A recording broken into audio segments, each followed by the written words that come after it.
Yusufu alipoenda kule, ndugu yake ambao ametoka tumbo moja akamhurumia, akasema bora tukamate tumpige shimoni. Kweli wakamkamata kumpiga shimoni. Baada ya siku 3 wakakumbuka wakati wale jamaa wanapita Waishmaeli wanaofanya biashara, wanapita wakakumbuka kwamba sio bora tumuuze yule ndugu yetu Yusufu. Kweli wakamwenda kumchukua shimoni kule, wakamuuza kwa Waishmaeli. Waishmaeli wakamchukua Yusufu wakampeleka Misri mpaka kwa mkubwa, wakaenda kumuuza kwa Potifa. Wanaweza ukipita kwenye mlango mwembamba Bwana hatakuacha. Ukipita kwenye mlango mwembamba Bwana hatakuacha. Hata wasema umezini, lakini kama hujazini Bwana hatakuacha. Hata wasema umeiba, lakini hujaiba Bwana hatakuacha. Bwana hatakuacha.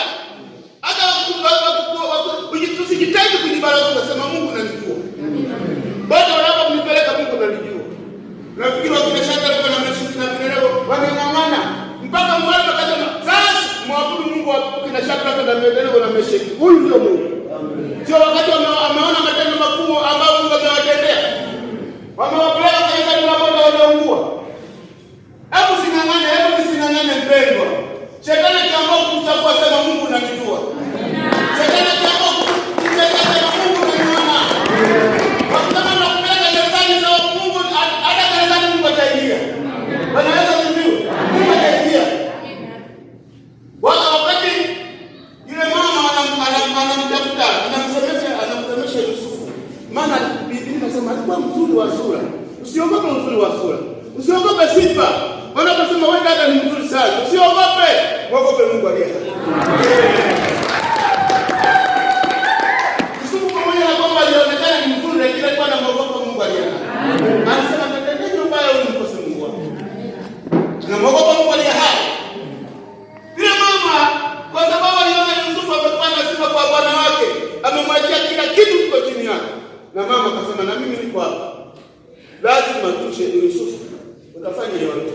Bwana Yesu asifiwe. Yusufu alianza kusemeshwa. Sio wakina mama hapa, lakini nakwambia wakina mama wengi wana majaribu wapende. Wakina mama wamtongozi mwanaume. Hujawahi utasikia kwamba mimi hata wakati nakuwa ukikuta mama anasema kitoto kidogo toka hapa na kutafuta. Bwana Yesu asifiwe. Ukikuta mtu anaanza kitoto kidogo toka hapa na kutafuta. Hebu msemeshe. Wakina mama nao wana mbinu, shetani mmoja mbinu. Wakina mama wanavaa nguo vya ovyo, ni mbinu ya kukamata wanaume. Wakina mama sio lakini wao. Hapo mnaishi watu wapi? Sisemi hapa na mimi nanya mnawaona wako nje. Nasema wako nje. Wanaweza nini? Yusufu yule mama alipomsemesha Yusufu alikuta hamwelewi, hamsikilizi, akasema leo ni leo kwa sababu ndugu zangu wako kibanda wako kama kuweka nguo ya Yusufu. Anamwambia nakwambia lala nami. Yusufu akasema nimkose Mungu wangu. Anakumbuka alipompitisha. Akakimbia Yusufu akamwachia shati, akamwachia nguo yake, akakimbia nje. Mama akatunga koti za kwake. Akawaita watu mbali kule. Akasema njoo, muone huyu Ibrahim. Huyu aliyekuletea Bwana Ibrahim huyu. Anataka kuniziaki. Angalia ameniachia nguo hii wakati napiga kelele. Bwana Yesu asifiwe. Amen. Yule wakashangaa kwa anakuja Potifa yaani kwenye mambo ya uongo na pepelea, akachagulia kupepelea. Akasema huyu Ibrahim huyo mleta katika nyumba hii. Alitaka kunifanya. Angalia nguo hii wakati nimepiga kelele akaniachia. Bwana Yesu asifiwe. Yule bwana atakuja kumuuliza Yusufu, kumkamata Yusufu, kumpeleka gerezani. Bwana Yesu asifiwe. Nasema Yusufu kwa ajili ya kupita kwenye mlango mwembamba. Naposema Yusufu alipita kwenye mlango mwembamba, anafika gerezani, mkuu wa gereza anapatia kuwatawala wote hao. Uwe msimamizi wa hao. Siku moja anakuja nakuta wafungwa wawili wanasononeka. Akawaambia nini? Mbona leo tunasema asitamaniki? Sio tena sijaweka nini? Kulikuwa na mnyweshaji, kulikuwa na mwokaji. Mmoja akasema nimeona ndoto kama nimerudi kwa mfalme, nafanya kazi hiyo kwa nafanya. Mwingine akasema nimeona ndoto kama nimebeba huko kuna ndege wanadonoa. kwa utafsiri akasema wewe utarudi kwa mfalme. Wewe unataka kitu. Bwana Yesu asifiwe. Nafikiri haya na ndio mnayajua. Lakini mimi nataka kuonyesha kwamba hiyo bila kwenye mlango mwembamba. Lakini akasema neno moja, akasema wewe utakaporudi ukanikumbuke. Akafika leo akajisahau. Bwana Yesu asifiwe. Akajisahau kwamba kuna mtu mmoja gerezani. Mungu akamfuata. Bwana Yesu asifiwe. Akasema na yule mtoto atakapokuwa ndoto nzito. Yule bwana wakaja na Mungu akawa anatetemeka.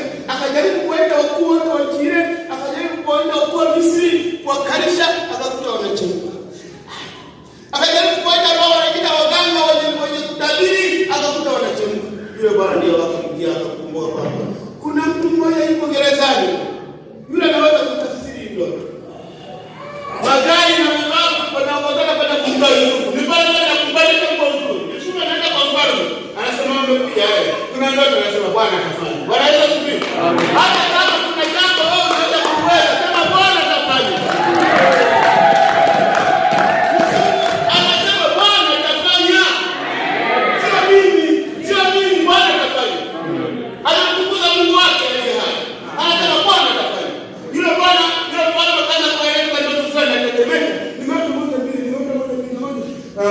Nimeota ng'ombe saba wamenenepa, wako kando ya bahari. Nimeota ng'ombe saba wanaongeza wale wamenenepa. Kwa hiyo Mungu anamwambia unakwenda hivi mwanangu. Anasema ng'ombe saba ni neema ya chakula mfalme. Kutakuwa na chakula miaka 7. Kutakuwa na chakula mfalme. Lakini miaka 7 inayokuja itakuwa miaka ya njaa. Bwana Yesu asifiwe. Yaani unaposema Yusufu, yule mfalme anakuta kila kitu mwilini sasa kinapumua. Anapata sana kwamba ulikuwa umetimwa na homa, umekuja kidongo parasita mnakuja imeanza kushuka. Bwana anataka inashuka nini? Inashuka ile asili. Mungu ni wa ajabu. Mungu ni wa ajabu. Mungu ni wa ajabu bwana. Mungu ni wa ajabu. Hata sisi tu anatupigania mambo makubwa mengine tuyaona kina anatupigania. Sio kwamba alikuwa kwa Yusufu mpaka leo yuko hapa. Anatupigania lakini mengine tunayasahau. Mungu ni wa ajabu. Alipotafsiri ndoto ile akamweka sasa Yusufu hakumwelekeza. Tutafanya nini? Anasema miaka 7 tukusanye kila mbegu, kila dawa, tujenge gari. Miaka 7 inayoendelea ndio itakuwa chakula chako. Yusufu akawa msimamizi wa nchi ile, akawa msimamizi wa kujenga magari, akawa msimamizi wa kukusanya chakula. Miaka 7 nao kuja. Ndio sasa wale ndugu zake wale wakati wanasema kuna njaa, lakini chakula kiko Misri. Mpaka walienda kumsimulia. Kama walikuwa wanafikia. Walifuata. Yeye kwa sababu amekuwa waziri mkuu, anakuwa kule juu, anaona tu fulani. Mbwembe za Yusufu. Walipopata vifurushi wanaondoka, akatuma maaskari kawazuie wale mkawazuisha. Kama wakaenda kama Islam anapokuwa na vitisho. Yes, simama. Wanasimama na waangalia na maaskari. Leo simama. Kati. Haya, twende. Wewe vifurushi twende. Wanawapeleka kwa Yusufu. Acha. Alipofika kule, kumbe Yusufu amewaandalia sherehe.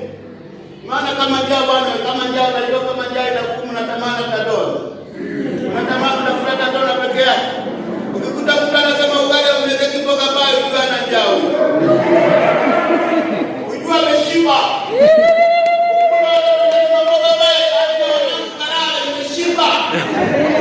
Lakini nakwambia kama njaa inakuuma, utapiga dola 2-3 wakati hujaiona mboga. Kama ni chungu utakula kwa chungu. Wachimbaji tunapita kwenye mambo makubwa. Usisikie tu habari za mchimbaji. Amen. Habari za mchimbaji mbele tu. Unaenda mahali na kuna tamani hata yaani uone kitu ambacho yaani uone hata chakula. Tunakubali wote wachimbaji. Kama kula kwa chungu kama mchimbaji anasema sijawahi kula kwa chungu bado yule mchimbaji hajasafiri. Huko kwenye nchi za mbali unakuta ugali na tamani utakula kwa chungu. Bwana Yesu asifiwe. Mchimbaji anapata shida. Bwana Yesu asifiwe. Lakini nakwambia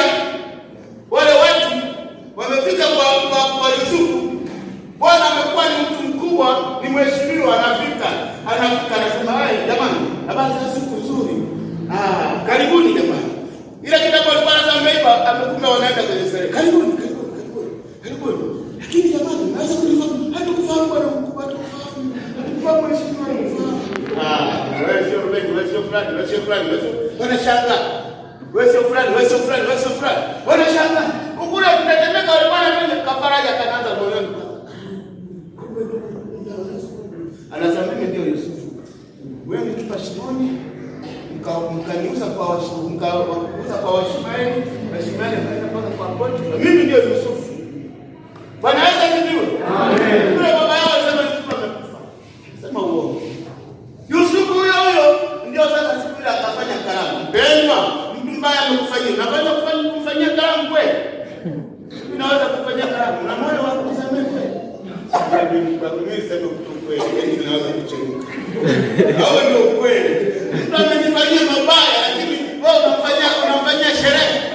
Yusufu alifanyia sherehe ndugu zake. Wakakaa pamoja. Wakala wakasaza. Wakala kuku. Wakanywa soda wakastarehe. Wanaweza sikiu. Mimi. Naweza kumsamehe mtu amenifanyia mabaya nimwandalie sherehe. Sijui kama wewe mpendwa, lakini mwingine unaweza. Wengine unaweza. Tusamale kitu kweli. Wanaweza sikiu. Nasema Yusufu alipita kwenye mlango mwembamba. Alipita kwenye njia nyembamba. Kwa sababu alimjua Mungu. Alafu ninapofikiri mimi, nasema Yusufu Mungu alimwandaa toka tumboni. Hata anapowasimulia ndugu zake mpaka wanamchukia, anaendelea kuwasimulia. Mpaka wanamchukia mpaka kufa, anaendelea kuwasimulia. Basi Yusufu aliandaliwa toka tumboni. Anamwambia Yeremia, anasema nalikujua tangu tumboni mwa mama yako. Hata wewe ulijua, hata mimi nilijua. Amen. Bwana Yesu asifiwe. Amen. Alitujua. Hatuwezi kucheka kwa baba yetu. Hatuwezi wapendwa. Hatuwezi. Hata wewe utoka usiku saa 6. Unaenda kwa awara Mungu. Yaani Mungu amekuona. Hatuwezi kucheka mbele za Mungu. Hatuwezi. Sio ndiye ametuumba wapendwa. Ndiye ametuumba, kuna kupiga chenga kule. Amekuumba. Biblia inasema moyo wako na upumua ndio jicho lake. Yaani unapotunda ndio jicho lake linakutazama. Bwana Yesu asifiwe. Amen. Tujitahidi kutafuta mlango mwembamba. Mlango mpana unatupeleka jehanamu. Mlango mpana unatupeleka kwenye ziwa. Tukiwa wazima, tukiwa tunapumua. Kama tunajitahidi kutafuta mlango mwembamba, tukifa Biblia inasema hakuna tena kutafuta mlango. Jehanamu mapema. Ulifanya nini? Ulihubiri. Uliombea wagonjwa. Atasema sikujui. Atasema kijana sikujui. Tumwogope Mungu, tuko hai. Leo kila jambo tunalosema hapa, kila jambo tunalosema na viongozi hapa, tujitahidi Mungu nisaidie nilitekeleze. Nisionekane mimi kama ni mpinzani. Nisionekane mimi kama siwasikii viongozi wangu. Mungu alimweka Musa kuambia wana wa Israeli Misri. Wanapolalamika, wanapolilia kwenda kueleza Mungu. Biblia inasema siku moja akasema wewe Musa, mbona wewe unajifanya unasema na Mungu kila siku? Na sisi tukaenda tukasema naye, Mungu akamwambia Musa akamwambia Mungu. Hao watu wa Israeli wanasema, na wewe sisi tukasema na akasema, kawaambie kama mkafue nguo zenu. Bwana Yesu asifiwe. Amen. Wao walifikiri nguo hizi tunazovaa hizi. Wakajitahidi kufua na kunyosha na basi. Wakajitahidi. Mungu anasema wafue mioyo yao iwe safi. Anaponguruma wakanyosha mikono wakasema Musa, nitakunaongea na Mungu wako. Sisi hapana. Wakakuta ni mtu anatisha. Wao nafikiri Musa anapoenda kuongea na Mungu alifikiri ni utaneti. Kumbe Musa alikuwa anajiandaa. Wao wanapoenda anakuta yale kuna Mungu anatisha. Mungu ukiwa ndani yake na yeye ndani yako hawezi kutisha siku moja. Bwana Yesu asifiwe. Amen. Hawezi kutisha mpendwa. Anasema kae ndani yangu na mimi nikae ndani yako. Hawezi kutisha. Lakini ukiwa kinyume na Mungu, nikiwa kinyume na Mungu, lazima kutisha. Sawa Mungu. Bwana Yesu asifiwe. Amen. Tujitahidi kukaa kwenye mlango mwembamba. Kutafuta mlango mwembamba. Mlango mwembamba uko hapa. Wala huko mbali. Huko kwenye matendo yetu hapa. Mlango mwembamba. Unaonekana